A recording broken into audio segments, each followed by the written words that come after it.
This episode is brought to you by Progressive Insurance. Fiscally responsible, financial geniuses, monetary magicians. These are things people say about drivers who switch their car insurance to Progressive and save hundreds. Visit progressive.com to see if you could save. Progressive Casualty Insurance Company and Affiliates. Potential savings will vary, not available in all states or situations. This episode is brought to you by LifeLock. It's tax season, and we're all a bit tired of numbers. But here's one you need to hear. $16.5 billion. That's how much the IRS flagged for possible identity fraud last year. Now here's a good number. 100 million. That's how many data points LifeLock monitors every second. If your identity is stolen, they'll fix it. Guaranteed. Save up to 40% your first year at LifeLock.com/podcast. Terms apply. First of all, it's not even starting with being able to regulate. It's starting to be able to understand your sensations and how, what that pit in your stomach really is. Is that hunger? Is that you need to go to the bathroom? Or is that anxiety? What is that? And then you have to relate that to an emotion. And then you can relate it to if you need to do something about it in that situation to be able to meet your goals, which might be a social goal. It might be an academic goal. It might be something else.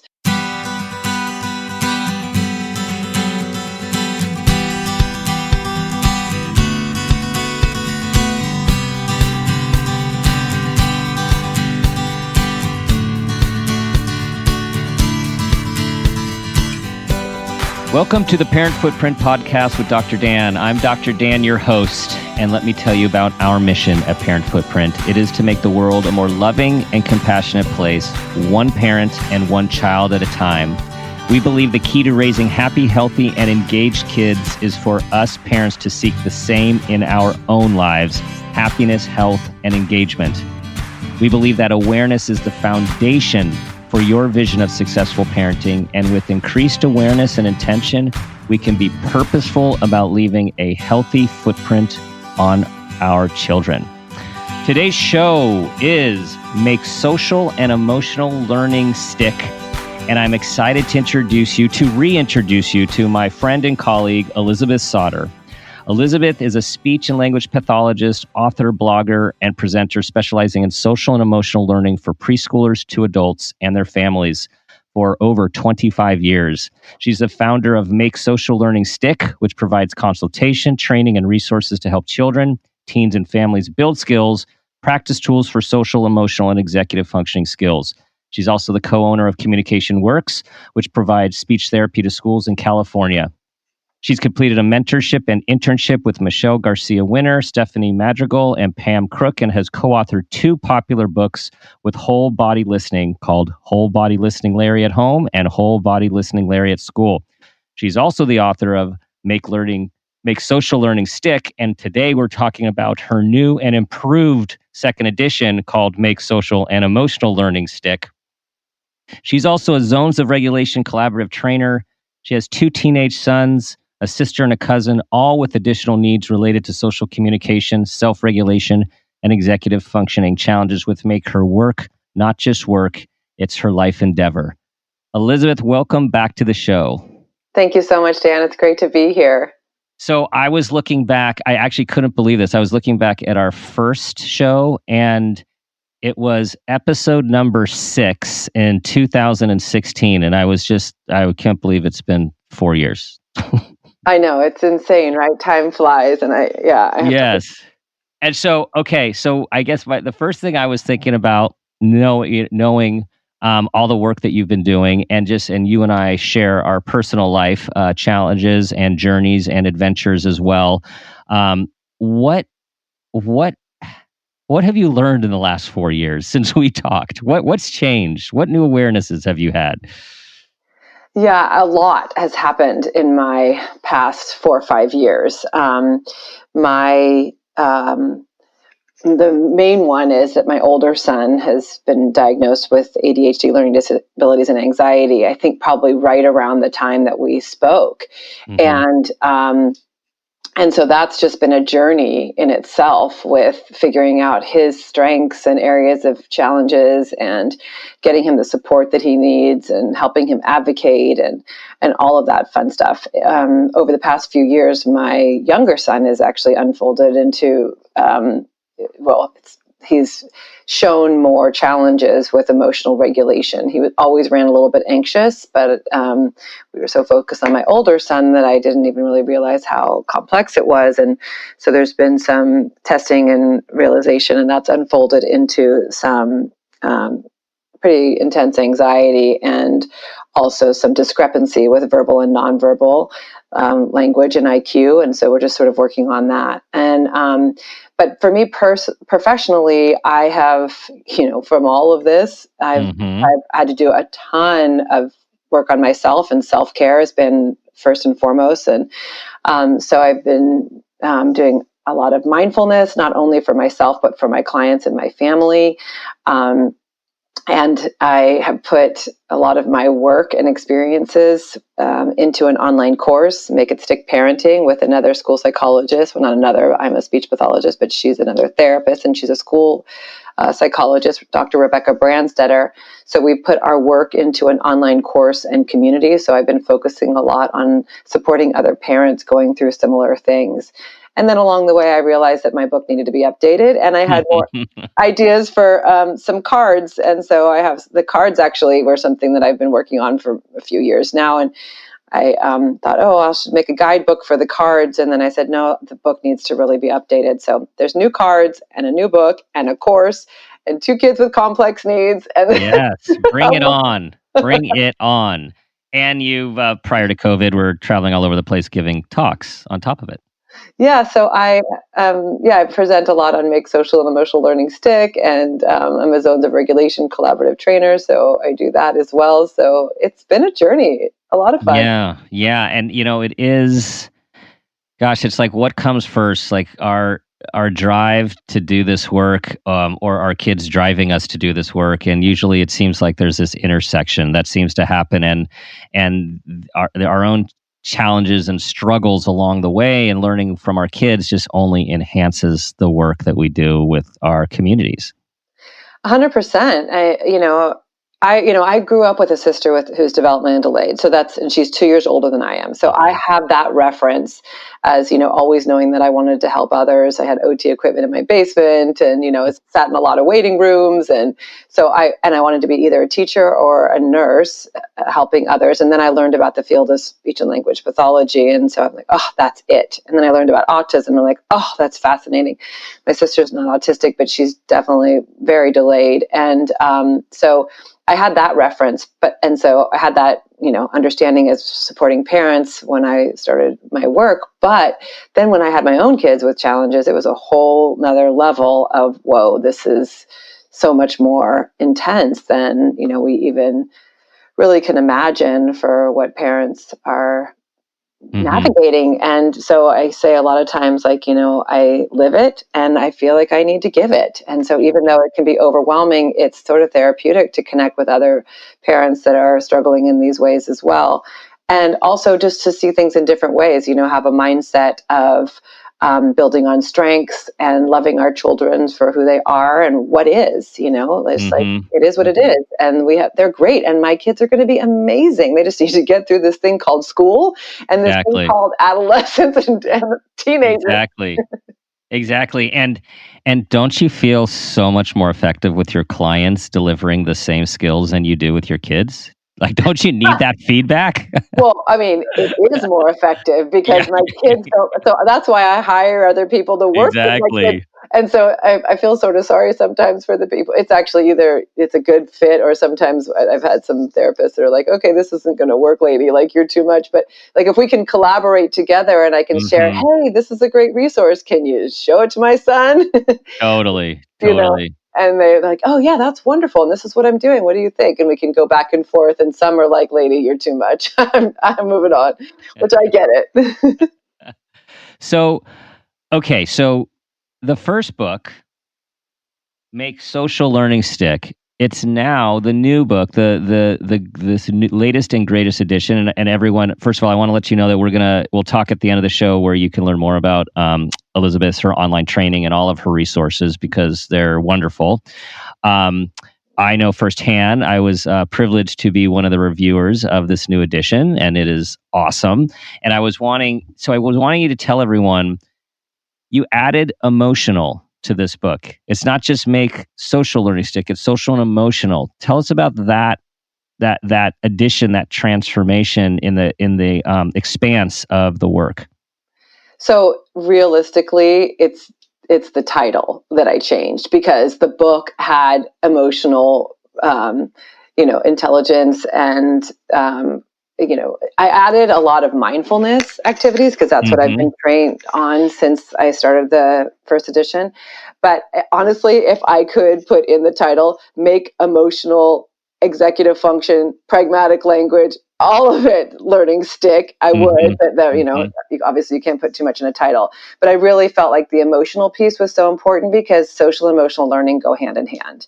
And, this is what I train on a lot. Like we talk about social skills, but, if a child is not regulated, not able to manage their emotions or understand emotions in others, then they're not going to be able to be successful socially. And also social situations affect your emotions. And so they go hand in hand. And I just felt like it needed to be really called out on the title.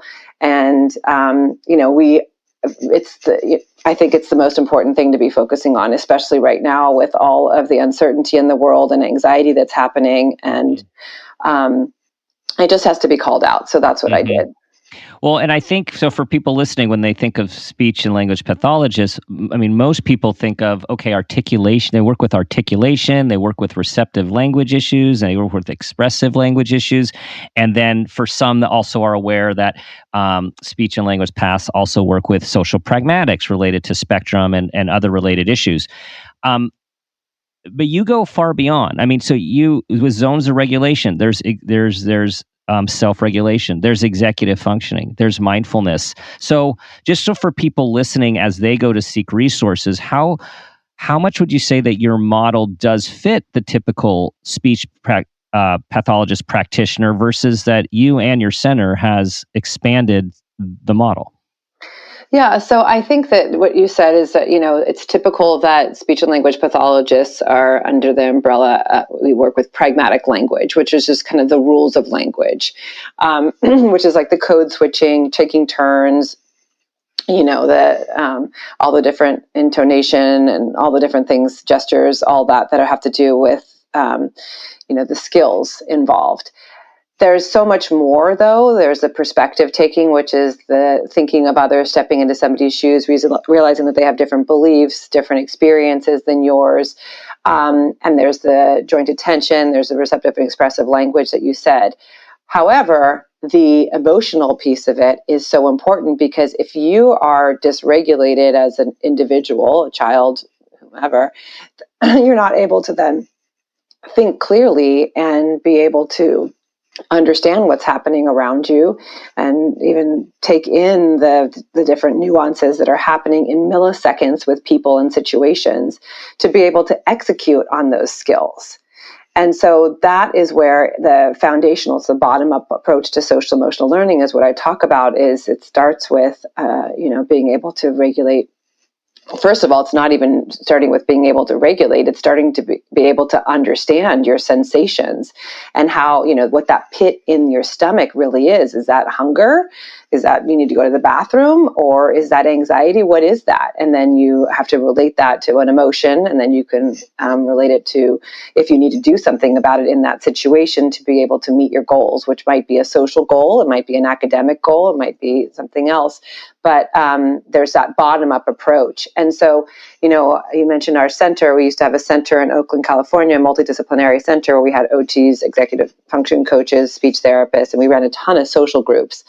And most of the kids were there because some of them were just there because of the pragmatic language and the perspective taking. They really were able to regulate themselves emotionally, but they were just struggling to implement it into their lives and think about others. But some were there, most of them were there because they were having emotional regulation challenges. Mm-hmm. And that then disrupts their ability to execute on the skills that they might have, or think about others, or meet their goals in various social situations. So when I would interview speech therapists to work at the center, a lot of them would say, like, well, I work on pragmatic language, but I refer out for behavior. If they're not ready to come to speech, then I refer out psychologists or behavior consultants or whatnot. And that wasn't a good fit for our model, because it really, there's so much that you can do in relationship to helping with emotional intelligence, building emotional vocabulary, understanding emotions in yourself and others, that relates to communication and social. And so just taking a deeper approach, I just think it needs to be, we all are in this together. Yes, we all have our scope that we are experts in, and we need to work as a team to support children and those with challenges in this area. But I really think it goes beyond just the basic social skills and pragmatic language. For sure. And it's a holistic approach that you're describing, and I think we have all these disciplines out there, and I think what we're finding more and more, as everything about brain, body, soul seems to be connected, is that each professional it seems like goes through a different door, and hopefully people are working with professionals who take a holistic approach. So it's not just laser focused on one thing that's not connected to everything else. And so your point being, like, how could you learn anything, speech, language, pragmatics, social skills, if you're not first just regulated? 100%. It's so essential.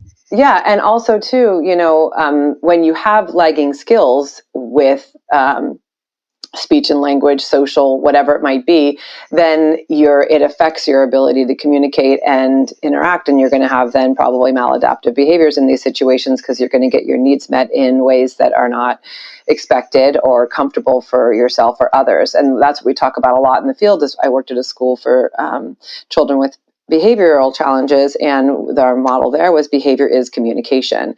And so I would work alongside the behavior specialists to increase communication in whatever modality that is, whether that's speech or sign language or augmentative communication using pictures or devices, sign language, all of it, to increase their communication, so that then they wouldn't, because if not, they're just going to act out. If they're not getting the drink that they want or the food or the interaction they want, they're going to ask for it in a way that's not effective. And in this case, this school was harmful to others. But if we can then increase their ways of communicating, whether they need a break or whatever that might be, then they're not going to act out in ways that can be harmful or maladaptive or not effective.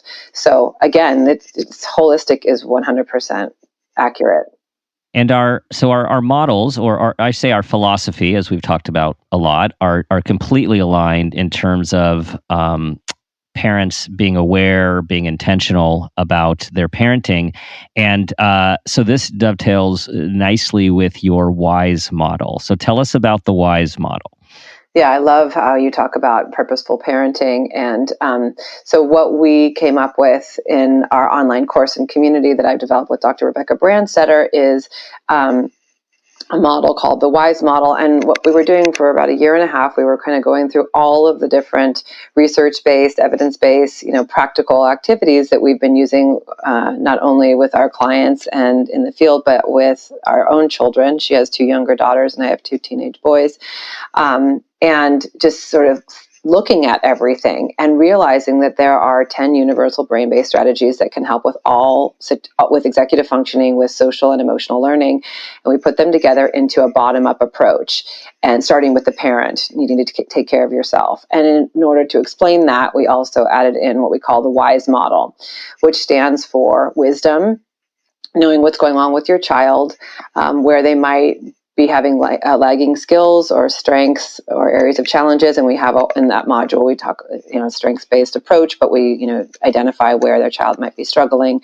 And it can be kind of eye-opening to say, like, wow, I didn't really realize that this is more of an executive function challenge than a communication one or whatever it might be. So being wise about what's going on with your child, being intentional is the I. And that's just not saying, oh, they'll grow out of it. And everything's going to be okay. And just sort of being intentional with doing something and gaining resources and knowledge for yourself for how to do that. And it doesn't have to be overwhelming in doing that. It can just be changing what you're doing in various situations, the words that you're doing, the affect that you're using, just realizing that situations are teachable and you can be intentional in those situations to teach your child the skills that they might need. Then the S is for self-care, which I think actually, WISE doesn't start with an S, so it comes third, but I really think that has to come first and foremost and interwoven in all of it, because parents need to be taking care of themselves with self-care and compassion. Mm-hmm. And if we're not, then if we don't have water in our own pitcher, filling up your own pitcher with self-care and compassion, then you're not able to pour in the cups around you, which are your children that you love so much. So that has to happen. And then the everyday strategies, which is what my book is filled with, over 200 everyday strategies. But a lot of times we all want to start with those magic strategies, those magic tips. But we really realize it's a bottom-up approach that has to have a foundation to support. And yes, people, there are 200 activities in this book. There are a ton. Elizabeth, you've mentioned bottom up a few times. And for the listeners, please tell everyone what that professional term means. Yeah, so a lot of times like I said, we are looking for that magic bullet, that magic strategy or tip or skill to teach your child. And, that's great. They need to have skills. And we do teach a lot of cognitive-based skills and thinking and metacognition, all of that, in terms of thinking about thoughts and teaching them the skills, like when to look, when to give a high five, all those things. But there's much more underneath that we need to be focusing on. And that's what I sort of been alluding to all along, is just that bottom-up approach of focusing on the emotions and going even deeper and focusing on the sensations. So that's the thinking about somebody who might be missing out on the internal clues their body is telling them about how they might be feeling, and then matching that with the emotions that go along with those feelings, and then thinking about the situation at hand. Do I need to modify these emotions and to have my output, my behavior be something that's going to help me achieve the goal in that moment or long term? Mm-hmm. And so a lot of times we teach the skills, and that's more of the top-down approach, but we want to be teaching that, it's called interoception, understanding your internal feelings and sensations, and then pairing that with emotions, and then you can then build up, because if a child and a person feels comfortable and is able to understand their own emotions and the emotions of others, then they can flourish more with what they can learn from their environment and the skills that they might already have or the skills they might need to attain. Mm-hmm. And the key, so it's in the title, to make social and emotional learning stick.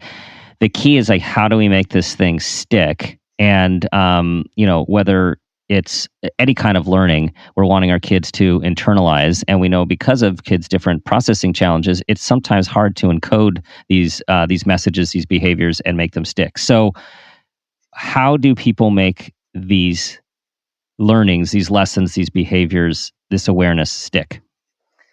So what I've done is, first of all, is I think that we do a lot of, and I wish I could go back in time, right, as a therapist and redo what I've done and what I've learned as well, of, teaching these skills from a top-down approach. And I think that a couple of ways to do it differently to make it stick is like thinking about the whole child, the whole family, and where, we can really support strengths and come from an acceptance, a compassion, an inclusion model, and build it around like having the child feel really positive about the situations. But the other thing that is so helpful that I've found that helps to make it stick is to realize that we can take any situation that we're in, they're all learning experiences, and make it into an intentional lesson, or, I don't even like to use the word lesson, because it's supposed to be, we want it to be fun and engaging and work from a place of connection and collaboration with our children, but turn it into a teachable moment is what I say. And so that way, it's not like this sit down, my kids have been in therapy for years, and, I had piles of worksheets and things that we were supposed to be doing, and I always felt guilty about not sitting down and Yeah, having therapy right. at home, right? Yeah, right. But then if I looked it over, I could say, infuse those ideas into what I'm already doing with them, whether that's right now with my kids, they're older, so they're in their rooms a lot, but I have, they do play Pokemon, and we do hang out and watch TV together, and we do have dinner together, and we try to have nature activities together. So within those activities, I can pick and choose the things that I want to infuse to help build social emotional learning. Mm-hmm. So I want you to tell everyone about the acronym for STICK, but before, because it's really helpful in remembering the different steps. But before that, I know you're a big proponent of, as am I, of having these there's always these teaching opportunities with our kids as we're parenting them. And as I was thinking about that, listening to you, I was remembering a recent conversation which I had with a good friend, and she was saying, you know what? She realized that something that was getting in the way of the relationship was she was like making every single moment a teaching moment, and she felt like it was overdone. So I'm wondering about, where's the balance? Or are there ways of making teaching moments without kids really knowing you're teaching them something again? I say yes, and absolutely, and I can tell a little story because in the book I talk about this. So, I'm a therapist and a mom working with children who have lagging skills in certain areas, and I'm trying to boost those skills. And so, I have all the strategies in the world, and they were open to them, and they came to social groups and whatnot when they were younger. And then as they got older, they started like slamming the door in my face, putting their hand up, and I started pushing even more, like, well, research says blah blah blah. Yeah. And I call myself in the book a strategy saleswoman, and they were slamming the door in my face, and I in my blogs or before I've called myself a mamathist, so that's where I, when they really do need extra coaching, I oftentimes have other people do that. But what I have focused on the most, and this is all part of social emotional learning anyway, because we're mirroring and modeling this. This is a huge part of, and I talk about it in the learning strategies in the back of the book, but is I focus on the connection piece. So I absolutely, your friend who was saying it can be too much, it absolutely can be too much. And we don't want to be constantly research says blah, blah, blah, or every time you're interacting with them, it's like, well, how did that make you feel? Right. So you have to have a balance of that. And, we do how I make a balance with that is I try to at least a few times a day have, my boys are really into humor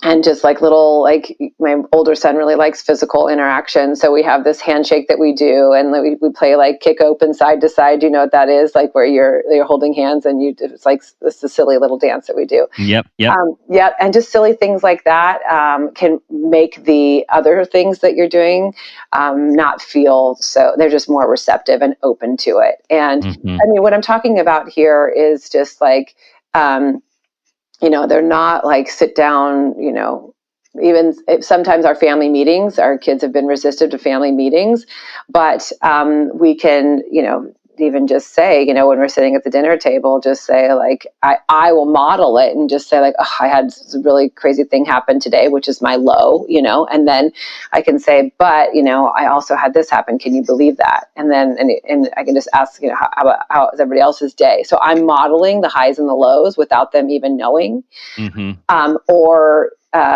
When they walk into the kitchen, what's for dinner? And first of all, my kids are helping make dinner now or whatever. Or I can do this.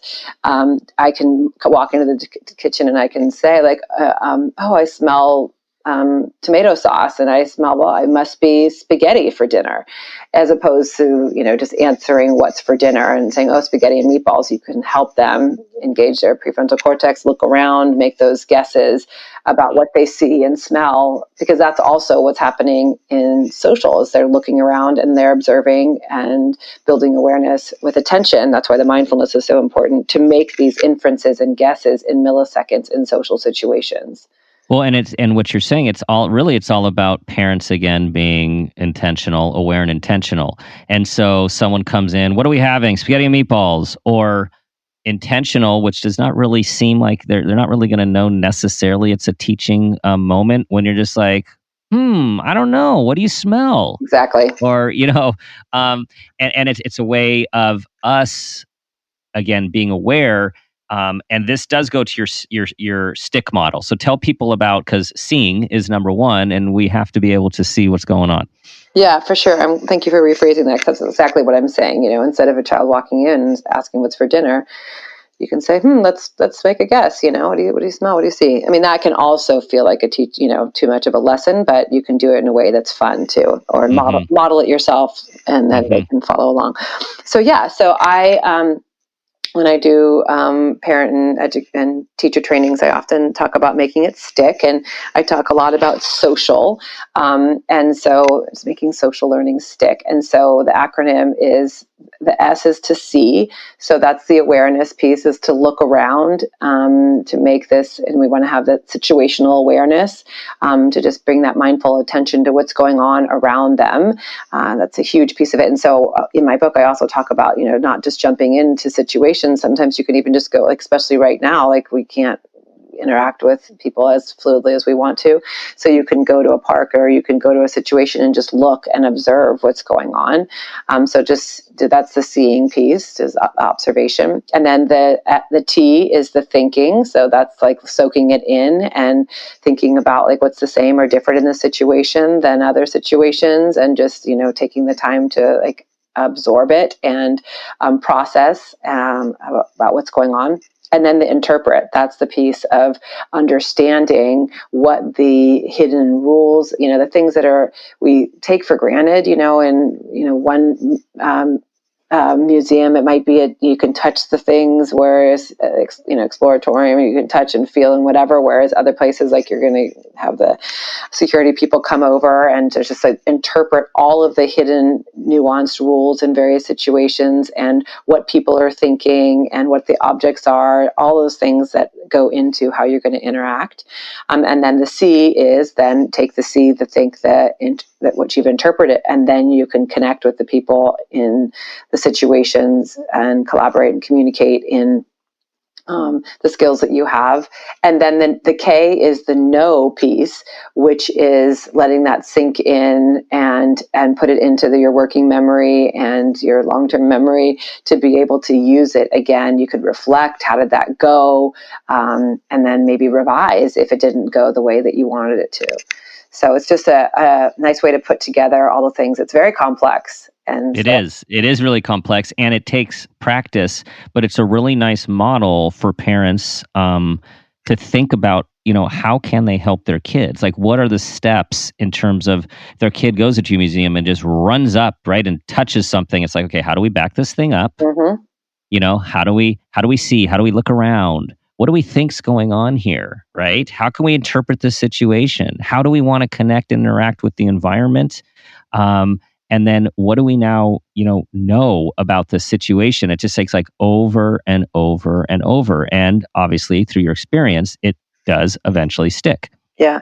And that we can do that proactively.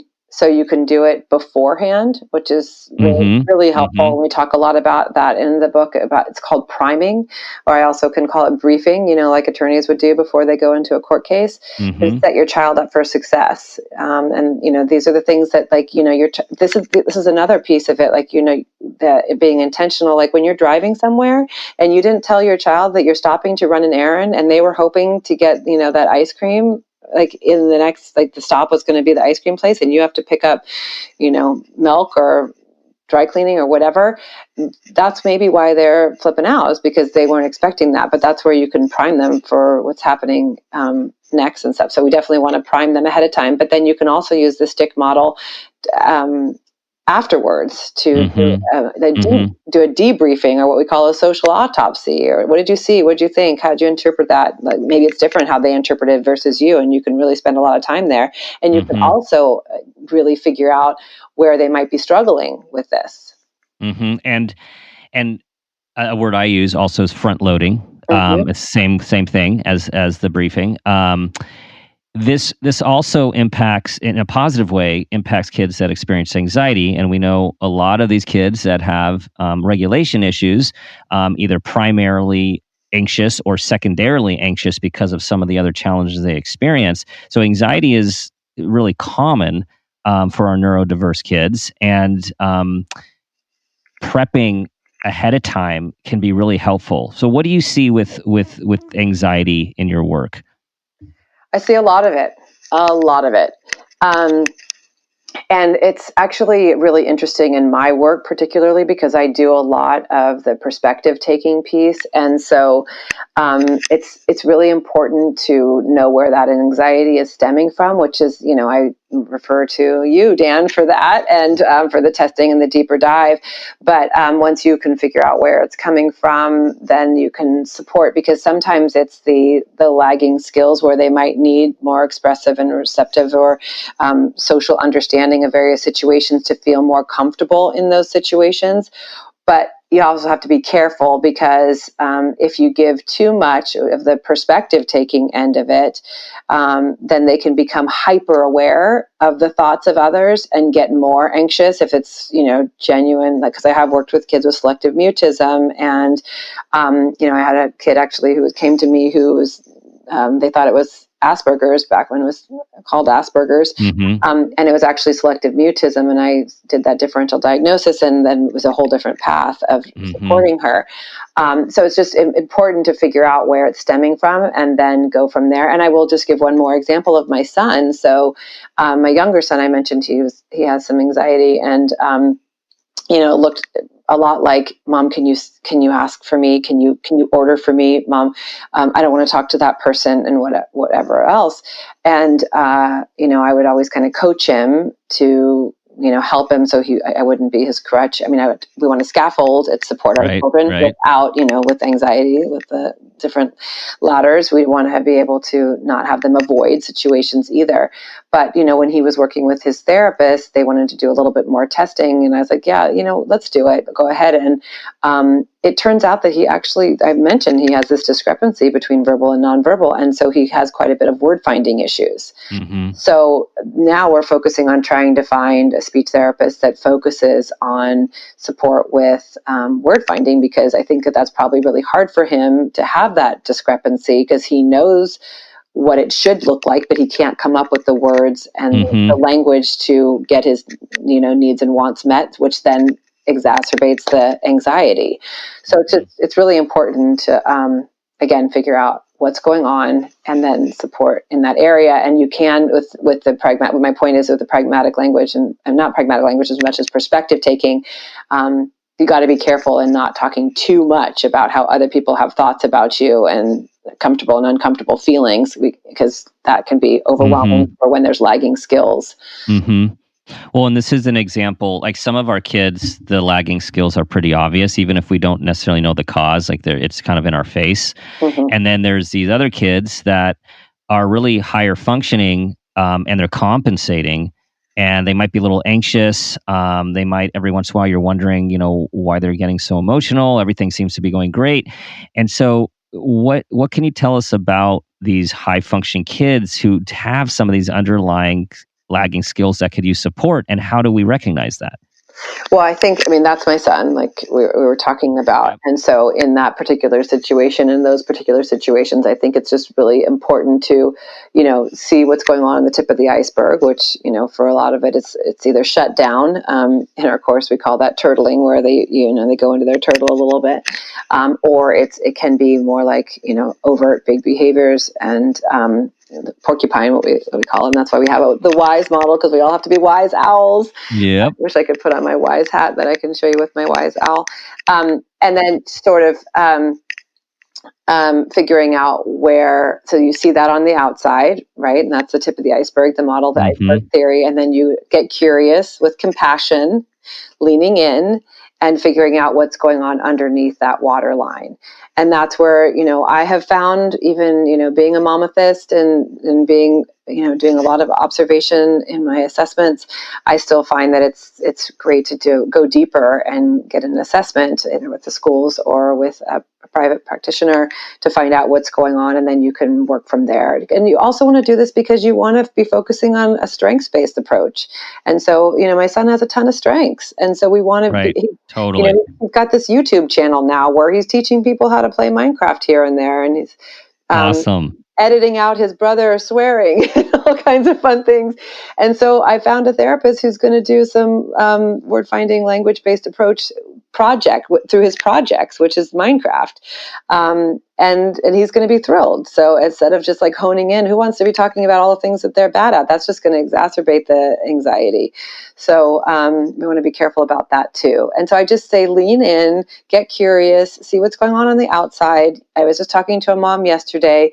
She's questioning, is this typical? Is this not typical? And I'm like, and I said, well, how long has it been thinking this? And, it's been going on for years now. And I'm like, okay, think about all the things that you've questioned and some of the teachers who've said things. And now you're on the phone with me, like, follow your gut. And, and your child is that gut reaction or that gut instinct is saying that something is needed here. Yeah, and you just made two very important points I'd like to reiterate. One is for parents to, there's experts out there, there's professionals out there, and some of the stuff jives, some of the stuff does not jive, and no one knows their kids better than parents do. So really, sometimes parents get disempowered in the process of seeking professional help or listening to educators and such. And just know that, trust, as you said, trust your instincts. And if something doesn't feel right, or it seems like there's more to the story, trust yourself. Secondly, the strength-based approach, because we know that the other thing that most professionals often are, focus on and are charged to look at is like what's wrong and how do we fix what's wrong. And we talk about everyone's trying to figure out what's wrong with your child, and like we want to find out what's right with your child. And so we don't want to lose our perspective with just tons of problems, pathology, intervention, while not continuing to focus on everything that is already right with your child's strengths, your child's interests, your child's passions, and how do you feed those at least as much as working on the lagging skills? Absolutely. And I would say more than, or while you're doing that, figuring out what are the things that are going well. And it's a hard thing to do, right? Because, you have a child that might be acting out in various ways, and that you have to address that. And that usually relates to what they're struggling with. But just really, in the field, we talk a lot about, the 5-to-1, positive to negative, and that includes redirection. And I, just so you know, I am talking to myself because I struggle with this all the time, especially now I have my kids at home and we're doing learning from home. And I don't call it homeschooling because I didn't sign up for this. Yeah, exactly. So, I commend all the homeschoolers out there. It's amazing. And I wish I could be one of them, but it's not my strength. And my kids, teenage boys really resist it. So I have to figure out ways to support. And, but anyway, so what I'm trying to say is that positive, just even little things. I've talked about this before, like when they were younger, it was really hard too. Like, it's put on your shoes, wipe your face, all these different things. And then you have to remember the positive stuff. So how there's a clicker, with training approach. I don't like to use it because we're not training dogs. I'm not trying to say that at all, but I would remember the little things about I would try to remember when my kids put their seatbelt on and I would hear that click to just say nice putting your seatbelt on and being safe. And then I would try to think of little clicker activities like that throughout the day. Anytime they would do something, or, even if I help them do something, it's like, wow, look at, praising the process and the versus the outcome, of course, with the whole growth mindset, because I have a fixed mindset in my house for sure. But, just focusing on the things that they are doing, not the things that they're not doing. Awesome. All right, Elizabeth, it's time for the parent footprint moment question. You are a veteran. and a very aware parent. So I know the hardest thing about this question for you is what to choose of all of the different options. Okay, so tell us about a time that you became aware of yourself as a individual or as a parent, and this new awareness had a positive impact on your child. So I think before what I said, and I still would go back to it, as the self-care piece, but I'm gonna do it. And so part of self-care is making sure that you're aware of the things that are really filling you up. And, my kids see me working a lot, especially now because we're all working from home. And I think that they want to see that fun part of mom, and like having connected time. Mm-hmm. So there's two things I want to say about this. One is that they do see me do that. So we do, like I said, we have these little silly interactions, and I try to, come out in the kitchen and do a little, don't worry, be happy dance or whatever it might be, and try to engage them. Or if they don't feel like engaging with me, they can laugh at me because I'm like, oh my God, here goes mom dancing again, And so I can let out or off that steam because I love to dance and I love music, and they do too. So they can then see me having fun and they can laugh at me or whatever, which is good for all of us. Mm-hmm. But then the other thing too is I really also need to let them know how much I love my work. Mm-hmm. And so they see me working a lot, but it's because I really love what I do. And I think that's also, sometimes they say, you work so much. And I'm like, yeah, but I love it. You want to hear what happened today? And so that they then can have that memory, that knowledge, that work is, you can find your purpose in this world, and it can also be something that you enjoy. Yes, right. That work is something that is not something you just have to drudge to and have to. And our kids are they're always watching. They're always listening. So I love that. Yeah. I love that. Yeah. Wow. Okay. Our time has come. I have so many more questions, but we'll just have to do this again. Tell everyone where they can find your new book, where they can find your training, and all of your other wonderful resources. Thanks, Dan, for having me. We could go on and on. We'll have to do it again. So the best place to find everything is on makesociallearningstick.com. And on there, on the Make Social Learning Stick website, there's a bunch of free stuff. There's a free calendar that you can download, and that puts you into my newsletter, which you'll get all the different things that I'm doing. I don't always share all the trainings that I'm doing, so that's on social media. Often there's so much that I don't get to put it out there. But there is a book page where you can find out all about the book, and there is a bonus on there when you buy the book to download. There's also a free parent training on there, how to parent a child who's sensitive, reactive, emotional, and still feel good at the end of the day. Don't we all need that? Mm-hmm. And so that's on there as well. And there's just other free resources, blogs, and interviews that we mentioned before. So awesome. There's so much there. There's so much information there. So definitely check that out. Elizabeth, always great talking with you. Thanks so much for joining us today. Always such a pleasure, Dan. And I'm just grateful for all the work that you're doing and that you have this platform to share with other parents. So I appreciate it. Thank you. We'll talk soon. Of course. All right, everyone, that's a wrap. You know what I'm going to ask you to do. I'm going to ask you to focus on who you are. Focus on being the person that you want your child to become. They're always watching. They're always listening. They are taking it all in. Tell everyone about the show. Subscribe to the show. Help us spread the word. Our mission to make the world a more loving and compassionate place, one parent and one child at a time. As always, I will leave you with this guiding question. What footprint do you want to leave?